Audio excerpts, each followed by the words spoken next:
ಜೀವಶಾಸ್ತ್ರದಿಂದ 27 ಅಂಕದ ಪ್ರಶ್ನೆಗಳು ನಿಮ್ಮ ಪೂರ್ವ ಸಿದ್ಧತೆ ಮತ್ತು ವಾರ್ಷಿಕ ಪರೀಕ್ಷೆಗೆ ಬರ್ತವೆ. ಸೊ ಈ ಪ್ರಶ್ನೆಗಳ ತಯಾರಿಯನ್ನು ನಾವೇನು ಮಾಡಬೇಕಾಗಿದೆ, ಇವತ್ತಿನ ವಿಡಿಯೋದಲ್ಲಿ ಮಾಡಬೇಕಾಗಿದೆ.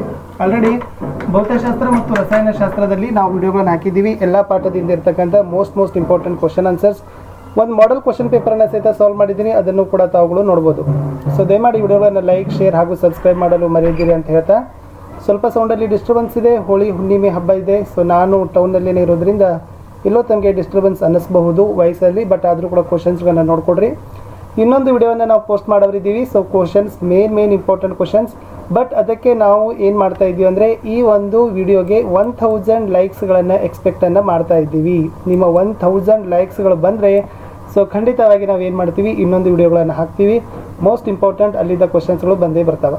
ನೋಡೋಣ, ಜೀವಕ್ರಿಯೆಗಳ ಪಾಠದಲ್ಲಿ ತಾವೆಲ್ಲರೂ ಕೂಡ ಈ ಕ್ವಶನ್ ಆನ್ಸರ್ಸ್ಗಳನ್ನ ಚೆನ್ನಾಗಿ ನೋಡ್ಕೊಂಡೋಗಿ. ಜೀವಕ್ರಿಯೆಗಳಂದ್ರೆ ಏನು, ಜೀವಿಗಳಲ್ಲಿ ನಡೀತಕ್ಕಂಥ ಮುಖ್ಯ ಜೀರ್ಣಕ್ರಿಯೆಗಳು, ಅದು ಸಸ್ಯ ಮತ್ತು ಪ್ರಾಣಿಗಳಲ್ಲಿ, ಕೆಳಮಟ್ಟದ ಜೀವಿಗಳಲ್ಲಿ ನಡೀತಕ್ಕಂಥ ಜೀವಕೋಶ. ಓಕೆ, ಸೊ ಈ ಕ್ವಶನ್ ಆನ್ಸರ್ಸ್ಗಳನ್ನ ತಾವೇನು ಮಾಡ್ಕೊಳ್ಬೇಕು, ಒಂದ್ಸರಿ ನೋಡ್ಕೊಂಡು ಹೋಗಲೇಬೇಕು. ಸ್ವಪೋಷಕಗಳು ಇಂಪಾರ್ಟೆಂಟ್ ಇದೆ. ಇದು ದ್ವಿತೀಯ ಸಂಶ್ಲೇಷಣಾ ಕ್ರಿಯೆ, ರಾಸಾಯನಿಕ ಸಮೀಕರಣ, ವೆರಿ ಇಂಪಾರ್ಟೆಂಟ್. ಇದನ್ನು ನೋಡ್ಕೊಂಡು ಹೋಗಿ. ಈ ಕ್ವಶನ್ಸ್ ತುಂಬಾ ಸರಿ ಏನು ಮಾಡ್ತಾರಪ್ಪ ಅಂದ್ರೆ ಬರ್ತದೆ. ಇನ್ನು ಕಿಣ್ವಗಳ ಪಾತ್ರವೇನು ಅಂತ ಕೇಳಿದ್ದಾರೆ. ಎಸ್, ಅದು ಕೂಡ ಇಂಪಾರ್ಟೆಂಟ್ ಅದ. ಇಲ್ಲಿ ಇಂಪಾರ್ಟೆಂಟ್ ಇರ್ತಕ್ಕಂಥದ್ದು ನಾನು ನಿಮಗೆ ತೋರಿಸ್ತೀನಿ. ಈ ಕ್ವಶನ್ನು ಕೂಡ ಲಾಸ್ಟ್ ಟೈಮ್ ಬಂದಿತ್ತು, ಮಾಡೆಲ್ ಕ್ವಶನ್ ಪೇಪರಲ್ಲಿ ಹಾಕಿದ್ರು. ಎಸ್, ಇದನ್ನು ನೋಡ್ಕೊಂಡು ಹೋಗಿ. ಮನುಷ್ಯರಲ್ಲಿ ಆಕ್ಸಿಜನ್ ಮತ್ತು ಕಾರ್ಬನ್ ಡೈಆಕ್ಸೈಡ್ಗಳ ಸಾಗಾಣಿಕೆ ಹೇಗಿದೆ. ಓಕೆ, ಮಾನವನಲ್ಲಿ ಸಾಗಾಣಿಕೆಯಾದ ಘಟಕಗಳು ಮತ್ತು ಕಾರ್ಯಗಳು ಮೋಸ್ಟ್ ಇಂಪಾರ್ಟೆಂಟ್ ಅದ. ಈ ಕ್ವಶನ್ಸ್ಗಳು ಕೂಡ ತುಂಬಾ ಬರ್ತಕ್ಕಂಥ ಚಾನ್ಸಸ್ ತುಂಬಾ ಅದ. ಓಕೆ, ನೆಕ್ಸ್ಟ್ ಇರ್ತಕ್ಕಂಥದ್ದು ಕಿರುತಟ್ಟೆಗಳ ಕೆಲಸ. ಓಕೆ, ದುಗ್ಧರಸ ಲಿಂಪ್ನ ಕೆಲಸ, ಅದು ಕೂಡ ಮೋಸ್ಟ್ ಇಂಪಾರ್ಟೆಂಟ್ ಅದ. ಆಮೇಲೆ ಸಸ್ಯಗಳಲ್ಲಿ ನೀರು ಮತ್ತು ಖನಿಜಗಳ ಸಾಗಾಣಿಕೆ ಹೇಗಿದೆ, ಅದನ್ನು ಸಹಿತ ಇಂಪಾರ್ಟೆಂಟ್ ಅದ. ಆಹಾರದ ಸಾಗಾಣಿಕೆ ಸಸ್ಯಗಳಲ್ಲಿ. ಓಕೆ, ನೆಕ್ಸ್ಟ್ ನೆಫ್ರಾನ್ನ ರಚನೆ ಮತ್ತು ಕಾರ್ಯ, ಅದು ಇಂಪಾರ್ಟೆಂಟ್ ಇದೆ, ನೋಡ್ಕೊಂಡು ಹೋಗಿ. ಸಸ್ಯಗಳಲ್ಲಿ ತ್ಯಾಜ್ಯ ಪದಾರ್ಥಗಳನ್ನು ಹೊರಹಾಕ್ತಕ್ಕಂಥ ವಿಧಾನಗಳು, ಇದು ಕೂಡ ಮೋಸ್ಟ್ ಇಂಪಾರ್ಟೆಂಟ್ ಅದ. ಇಲ್ಲಿಂದನೂ ಕೂಡ ಕ್ವಶನ್ಸ್ ಏನು ಮಾಡ್ತಾವಪ್ಪ ಅಂದರೆ ವಿದ್ಯಾರ್ಥಿಗಳೇ ಸೊ ಬರ್ತಾವ. ಇನ್ನು ಮುಂದೆ ಹೋಗೋಣ. ನಿಯಂತ್ರಣ ಮತ್ತು ಸಹಭಾಗಿತ್ವ ಅಂತಕ್ಕಂಥ ಪಾಠದಿಂದ ಮೋಸ್ಟ್ ಇಂಪಾರ್ಟೆಂಟ್ ಆಗಿರ್ತಕ್ಕಂಥ ಕ್ವಶನ್ಸ್ಗಳು. ಇಲ್ಲಿ ಮೆದುಳಿನ ರಚನಾತ್ಮಕ ಮತ್ತು ಕಾರ್ಯನಿರ್ವಾಹಕ ಘಟಕ. ಓಕೆ, ಆಕ್ಸನ್ನ ಕಾರ್ಯ, ಸಂಸರ್ಗ, ಪರಾವರ್ತಿತ ಕ್ರಿಯೆ. ಓಕೆ, ಇವೆಲ್ಲ ಡೆಫಿನೇಷನ್ಸ್ಗಳನ್ನ ತಾವೇನು ನೋಡ್ಕೊಳ್ಬೇಕು, ನೋಡ್ಕೊಂಡು ಹೋಗಲೇಬೇಕಾಗ್ತದೆ. ಇಲ್ಲಿಂದ ತುಂಬಾ ನಿಮ್ಗೆ ಏನು ಮಾಡ್ತಾರಪ್ಪ ಅಂದ್ರೆ ಕ್ವಶನ್ಸ್ಗಳು ಬರ್ತವೆ. ಇನ್ನು ಮೋಸ್ಟ್ ಇಂಪಾರ್ಟೆಂಟಲ್ಲಿ ಇರ್ತಕ್ಕಂಥದ್ದು ಸಸ್ಯ ಹಾರ್ಮೋನುಗಳ ಬೆಳವಣಿಗೆಗೆ ಕಾರಣಗಳು. ಆಮೇಲೆ ಇಲ್ಲಿ ಆಕ್ಸಿನ್ಗಳಾಗಿರ್ಬೋದು, ಜಿಬ್ಬರ್ಲಿನ್ ಆಗಿರ್ಬೋದು, ಸೈಟೋಕೈನಿನ್ ಆಗಿರ್ಬೋದು, ಇಥಿಲಿನ್ ಆಗಿರ್ಬೋದು, ಆಬಿಸಿಕ್ ಆಮ್ಲ, ಅದನ್ನು ತಾವೇನು ಮಾಡ್ಕೋಬೇಕು, ನೋಡ್ಕೊಂಡು ಹೋಗಬೇಕು. ಇಲ್ಲಿ ಗುರುತ್ವಾನುವರ್ತನೆ, ಜಲಾನುವರ್ತನೆ ಅಂತ ಬರ್ತಾವ, ಅವುಗಳನ್ನು ಸಹಿತ ಸ್ವಲ್ಪ ನೋಡ್ಕೊಂಡೋಗಿ. ಇದು ಮೋಸ್ಟ್ ಇಂಪಾರ್ಟೆಂಟ್ ಇದೆ.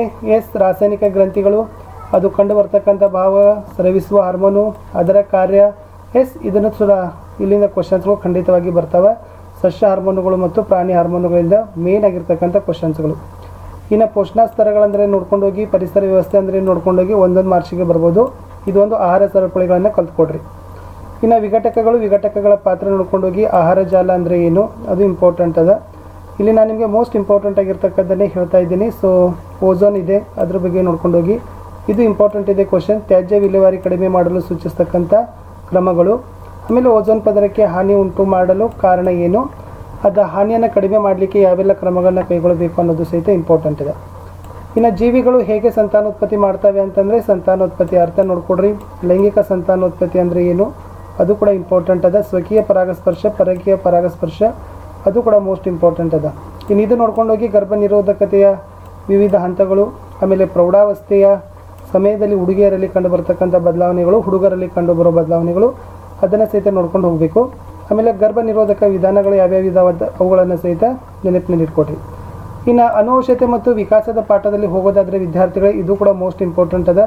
ಇಲ್ಲಿಂದನೂ ಕೂಡ ತಮಗೆ 4-5 ಅಂಕಗಳ ಕ್ವಶನ್ಸ್ಗಳು ಬಂದೇ ಬರ್ತವೆ. ಇಲ್ಲಿ ಅನುವಂಶಿ ಅಂದರೆ ಏನು, ಜೀವಿಗಳ ಲಕ್ಷಣಗಳಂದ್ರೇನು, ಭಿನ್ನತೆ ಅಂದರೆ ಏನು. ಎಸ್, ಸೊ ತಳಿಶಾಸ್ತ್ರದ ಪಿತಾಮಹ ಮೆಂಡಲ್ಯೂ ಬಗ್ಗೆ ನೋಡ್ಕೊಂಡು ಹೋಗಿ. ಈ ಕ್ವಶನ್ಸ್ ತುಂಬಾ ಇಂಪಾರ್ಟೆಂಟ್ ಅದ. ಓಕೆ, ದ್ವಿತಳೀಕರಣ ಚಕ್ಕರ್ ಬೋರ್ಡ್ ಸಹಾಯದಿಂದ ಸಂಕ್ಷಿಪ್ತವಾಗಿ ವಿವರಿಸಿದ್ದಾರೆ. ಇದನ್ನು ನೋಡ್ಕೊಂಡು ಹೋಗಿ. ಈ ಕ್ವಶನ್ ಪ್ರತಿ ಸಾರಿನೂ ಕೂಡ ಏನಾಗ್ತದಪ್ಪ ಅಂದರೆ ಬಂದೇ ಬರ್ತದೆ. ಸೊ ಪ್ರಾಕ್ಟೀಸ್ ಮಾಡಿ. ಇನ್ನು ಎಸ್, ಇಲ್ಲಿ ಲಿಂಗ ನಿರ್ಧಾರಕಗಳ ಬಗ್ಗೆನೂ ಕೂಡ ಇದೆ. ಇದನ್ನು ಕೂಡ ತಾವುಗಳು ನೆನಪಿನಲ್ಲಿ ಇಟ್ಕೊಡ್ರಿ. ಮಾನವನಲ್ಲಿ ಲಿಂಗ ನಿರ್ಧಾರಕ ಹೇಗೆ ಆಗ್ತದೆ ಅಂತಕ್ಕಂಥದ್ದು. ಇನ್ನು ಜೀವ ವಿಕಾಸದ ಅರ್ಥ ನೋಡ್ಕೊಂಡು ಹೋಗಿ. ಎಸ್, ಮೇನ್ ಇಂಪಾರ್ಟೆಂಟ್ ಅಂತಂದರೆ ಪ್ರಭೇದೀಕರಣ ಅಂದರೆ ಏನು, ಇದು ನೋಡ್ಕೊಂಡು ಹೋಗಿ ರಚನಾನುರೂಪಿ ಅಂಗಗಳು ಮತ್ತು ಕಾರ್ಯಾನುರೂಪಿ ಅಂಗಗಳು ಈ ಕ್ವಶನ್ಸ್ ತುಂಬಾ ಇಂಪಾರ್ಟೆಂಟ್ ಅದಾವ. ಇವುಗಳು ಸಹಿತನೂ ಕೂಡ ಕ್ವಶನ್ಸ್ಗಳು ಬರ್ತಾವೆ.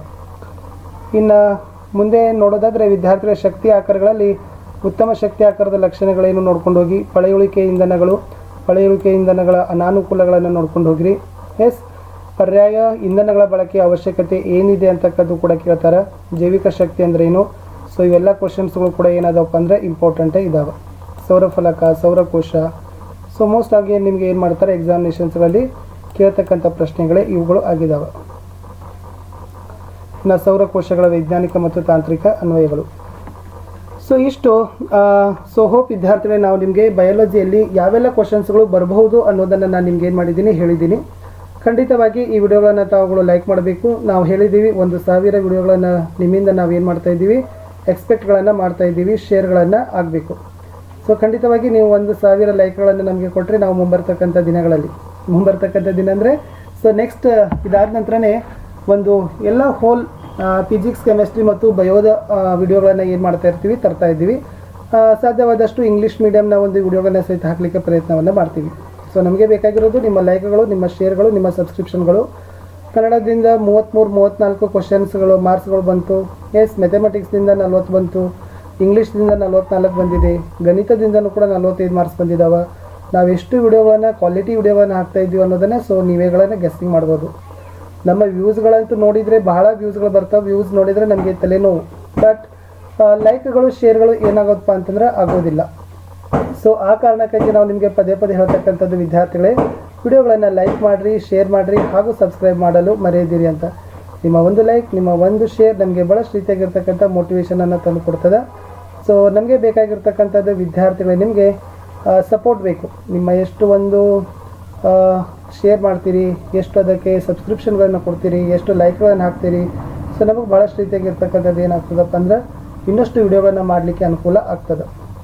ಸೊ ಇನ್ನು ನೀವುಗಳು ಒಂದು ಕೆಲಸ ಆಗಬೇಕು ನಿಮ್ಮ ಕಡೆಯಿಂದ. ಅದೇನಪ್ಪ ಅಂತಂದರೆ ನಿಮ್ಮ ಒಂದು ವಿದ್ಯಾರ್ಥಿಗಳಿಗೆ ಏನಪ್ಪ ಅಂತಂದ್ರೆ ಲೈಕ್ಗಳು 1000 ಲೈಕ್ ಆದರೆ ಒಂದು ವಿಡಿಯೋ ನಿಮಗೆ ಸಿಗ್ತದೆ. ನೋಡೋಣ, ಇಂಗ್ಲೀಷ್ ಮೀಡಿಯಮ್ನಲ್ಲಿನೂ ಕೂಡ ಹಾಕಲಿಕ್ಕೆ ಪ್ರಯತ್ನವನ್ನು ಮಾಡ್ತೀವಿ.